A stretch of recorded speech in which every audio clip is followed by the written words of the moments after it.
ఇంట్రెస్ట్తోని ఆయనకు నా మీద ఉన్నటువంటి ఇష్టంతోని చేసిన పని. మీరు చేసిన ఇంకో సృష్టి కూడా ఏంటంటే, సో అక్కడ ఆ మూవీలో యాంటోనీ అంటే దేంతోని అనే ఎక్స్ప్రెషన్ కూడా సో మీమ్స్లో కానీ ఎన్నిసార్లు అంటే కొన్ని అట్లా కుదురుతాయి సార్ అవి. ఓకే. కొన్ని కుదురుతాయి, కొన్ని ఆటోమేటిక్గా యథాలాభంగా వచ్చేస్తాయి. ఈ బలగం మూవీ టైంలో కూడా సో ఆ నారాయణ పాత్రకి మిమ్మల్ని వద్దు అని కూడా అన్నారని విన్నాము.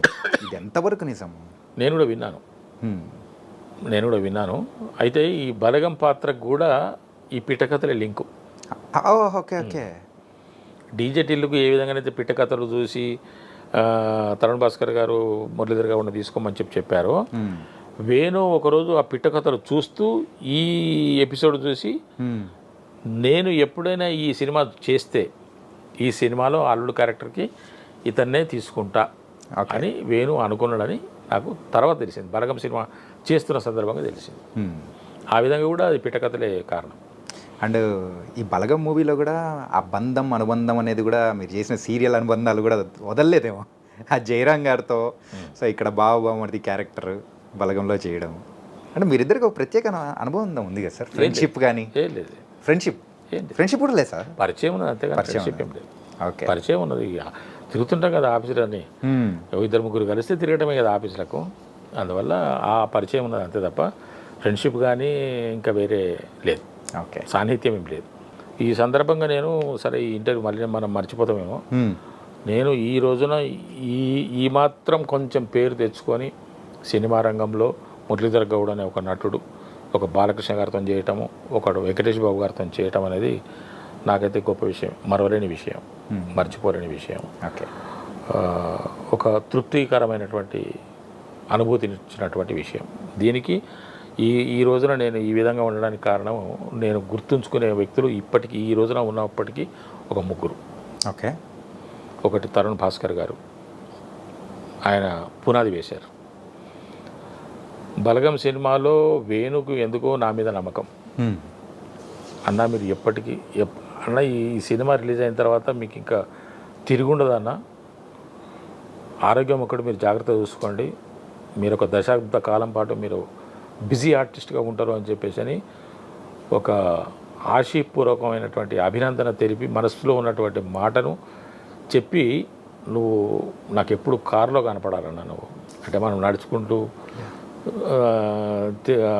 తిరుగుతుంటాం కదా, స్కూటర్ మీద తిరుగుతుంటాం కదా, నువ్వు ఎప్పటికీ నాకు కారులో కనపడాలని చెప్పేసి అని అన్న వ్యక్తి వేణు. అంటే దైవం మానుష రూపేనా అన్నట్టుగా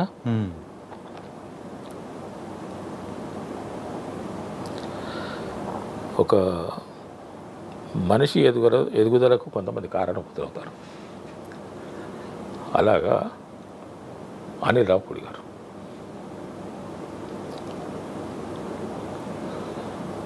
ఎందుకో కానీ అనిల్ గారి పేరు చెప్తున్న టైంలో కూడా ఎమోషనల్ అవుతున్నారు, అది ఎందుకో ఏంటో.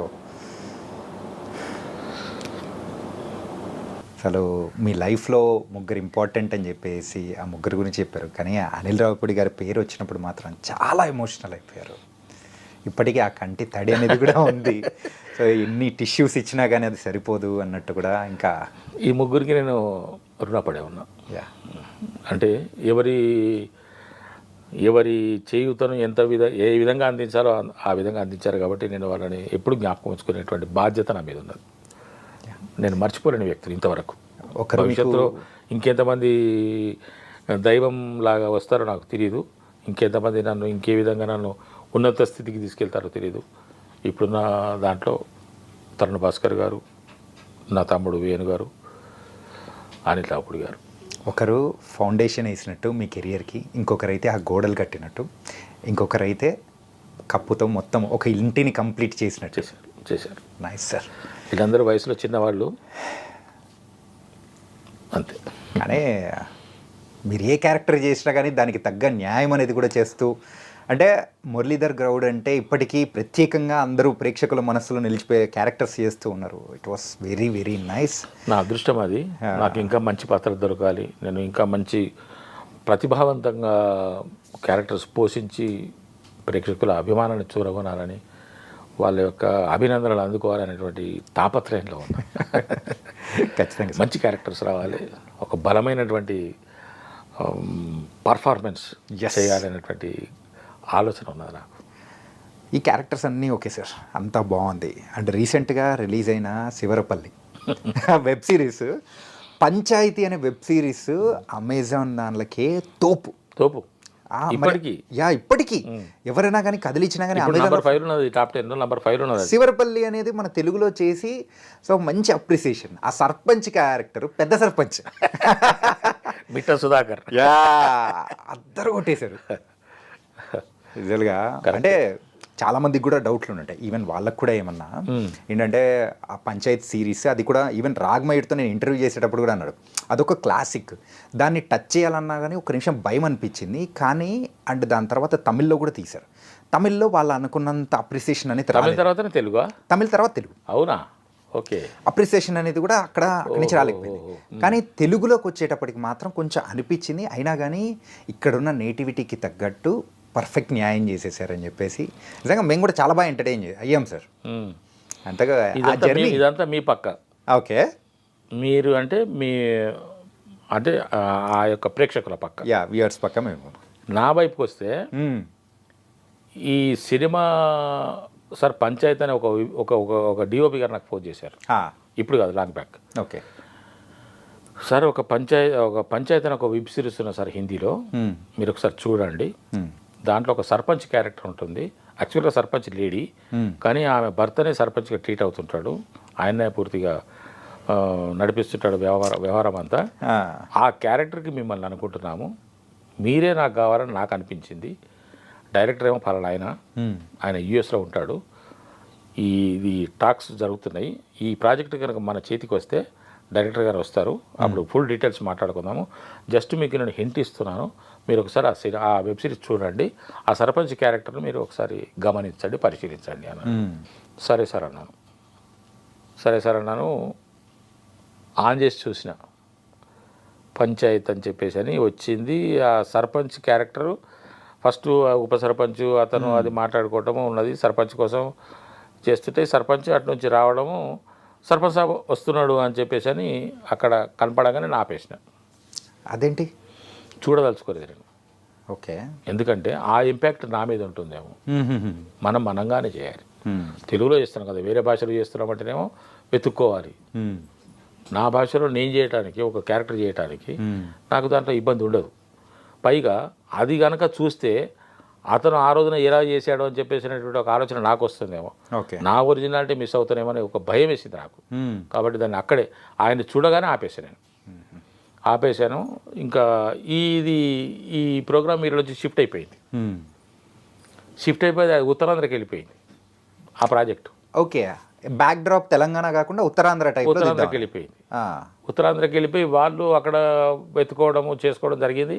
నా మిత్రుడికి ఒకరికి సర్పంచ్ క్యారెక్టర్ అని అనుకున్నారు. ఆ మిత్రుడు నాకు ఫోన్ చేసి మేము మాట్లాడుకున్న సందర్భంలో ఏం చేస్తున్నారు అంటే నేను అన్న ఇట్లా పంచాయతీ తెలుగులో చేస్తున్నారు, నేను చేస్తున్నాను సర్పంచ్. అదేంటి నాకు అది చెప్పింది అంటే తెలంగాణలో చెప్తే నీకు చెప్పారు, ఉత్తరాంధ్రలో నాకు చెప్పారని ఆయన అన్నాడు. సర్లే పోన్లే, అయితే ప్రాజెక్ట్ అటు షిఫ్ట్ అయినట్టున్నది అని అనుకున్నాను. ఆ తర్వాత మళ్ళీ అది ఇటు వచ్చేసింది. ఇటు వచ్చి ఇక్కడ ఇంకో 2-3 దర్శకులు మారినట్టున్నారు. చివరికి భాస్కర్ దగ్గరికి వచ్చిన తర్వాత వాళ్ళు నాకు కాల్ చేశారు. కాల్ చేసి ఇట్లా సర్పంచ్ క్యారెక్టర్ సార్ ఇట్లా అని అంటే, అదేంటంటే నాకు వేరే వాళ్ళుగా చెప్పింది అని అంటే ఇట్లా జరిగిందని తెలిసి నేను ఎక్కడ కూడా తొట్టుపాటు పడలేదు. ఇప్పుడు ఆ శివరపల్లి మిమ్మల్ని ఎంత ఆకట్టుకుంటుందో, మిమ్మల్ని ఎంతగా ఆనందింపజేస్తుందో నాకు తెలియదు, కానీ నేను మాత్రం ఆ శివరపల్లిలో సర్పంచ్ క్యారెక్టర్ చేయడానికి ఎటువంటి తొట్టుపాటు పడలేదు. నాకు ఎటువంటి దాని మీద ఆలోచన కూడా లేదు నాకు. నా దూరంలో నేను చేసుకుంటూ వెళ్ళిపోయాను. సర్పంచ్ అంటే ఇలాగ ఉండాలి, ఇది నాకు అర్థమైన విషయమే అని చెప్పేసి చేసుకుంటూ వెళ్ళిపోయాను. కానీ చాలామంది దాన్ని చాలా అప్రిషియేట్ చేస్తున్నారు. సార్ మంచి కాఫీ తాగుతున్నాం కాబట్టి, ఓకే కాఫీనేనా లేకపోతే మందలవట్లేదా సార్? కళ్ళు ఎప్పుడో ఒకసారి మా ఊరికి వెళ్తే కూడా నేను కళ్ళు తెప్పించుకొని తాగుతాను. అంటే మేము గౌడ్స్ కదా, ఇక అంతా మన వాళ్ళే ఉంటారు కాబట్టి తెమ్మంటే 1 గ్లాసు 2 గ్లాసులు అంతే. ఎప్పుడైనా అవుట్డోర్ షూటింగ్కి వెళ్తే కూడా నేను ఎక్కువ మన వాళ్ళందరూ మందుల మీద కూర్చొని తాగుతుంటే నేను కళ్ళుకు ప్రిఫర్ చేస్తాను. ఓకే. దొరికితే ఒకసారి కళ్ళు నీరనం తెప్పించండి తాగుతానంటాను. ఆ విధంగా అంతే తప్ప ఈ నాకు అలవాట్లేదు. Okay okay. ఎందుకంటే యూజువల్గా ఇక్కడున్న నార్మల్ ట్రెడిషన్ ప్రకారము సో అలవాటు అనేది కూడా ఉంటుందేమో అని చెప్పేసి ఉద్దేశంతో అప్పుడప్పుడు అనిపిస్తుంది చేసుకుందాం మనం కూడా అలవాటని, కానీ కానీ మరి ఈ సిగరెట్ అలవాటు కూడా నాకు ఒకప్పుడు కాల్చేవాడిని అప్పుడప్పుడు. ఇప్పుడు లేదు, అది కూడా లేదు. ఇప్పుడు ఎప్పుడైనా సినిమాకు సందర్భించి అవసరం పడితే ఒక బీటో సిగరెట్ కాల్చారు సార్ అంటే కాలుస్తారు. ఓకే. మరి దావత్ అంటే ఏం చేసుకుంటారు సార్? అది కూడా లేదు నాకు. మాంసాహారం తక్కువ అస్సలు దాదాపు అవాయిడ్ చేసేసిన దాన్ని. ఎప్పుడో ఒకసారి అంతే, ఇష్టం కూడా ఉండదు నాకు తినాలని. ఓకే. అండ్ శివరపల్లిలో మీరు చేసిన క్యారెక్టరైజేషన్ కొంచెం సెటిల్డ్గా అట్లా అనిపిస్తుంది, కాకపోతే ఇంకా కొంచెం ఎక్స్పెక్ట్ చేయొచ్చేమో అని కూడా అనిపిస్తుంది. ఉండే అవకాశం ఉండే, కానీ వాళ్ళు కొన్ని లిమిటేషన్స్ పెట్టారు. ఓకే. సార్ ఇది ఇంతవరకే ఉండాలి అని చెప్పేసి. లేకుంటే నేను కొన్ని సిచ్యువేషన్స్లో కొన్ని సందర్భాల్లో నేను కొంచెం ఇంకా బాగా చేయాలని నాకు అనిపించింది యాజ్ ఎన్ ఆర్టిస్ట్. కానీ ఆ డైరెక్టర్ గారు వాళ్ళకు ఉన్నటువంటి పరిధుల్లో మరి కొంచెం ఇది ఇంతనే ఉండాలి సార్ అని చెప్పేసి అనడం. సెకండ్ సీజన్ ఉన్నదిగా చూసుకుందాం, అప్పుడు చూసుకుందాం. అక్కడ మాత్రం లిమిటేషన్స్ ఏమి ఉండవు అని అడుగుదాం అనుకుంటున్నాను. ఎందుకంటే మన నేటివిటీ వేరు. ఇప్పుడు అది హిందీ, అక్కడ నేటివిటీ వేరు, వాళ్ళ ఆచారాలు వేరు, వాళ్ళ యొక్క వ్యవహారాలు వేరు. తెలుగులో మనకు తగ్గట్టుగా మనం చేసుకోవాలి. సిచ్యువేషన్ అదే ఉంటుంది, కంటెంట్ అదే ఉంటుంది, విషయం అంతా అదే ఉంటుంది, కానీ చెప్పుకునే విధానంలో మనం తేడా చూపించవచ్చు కదా. కాబట్టి ఆ విధంగా చేద్దామని నాకు అనిపిస్తున్నది. అడుగుతాను డైరెక్టర్ గారిని, మరి ఏమంటారు చూద్దాం.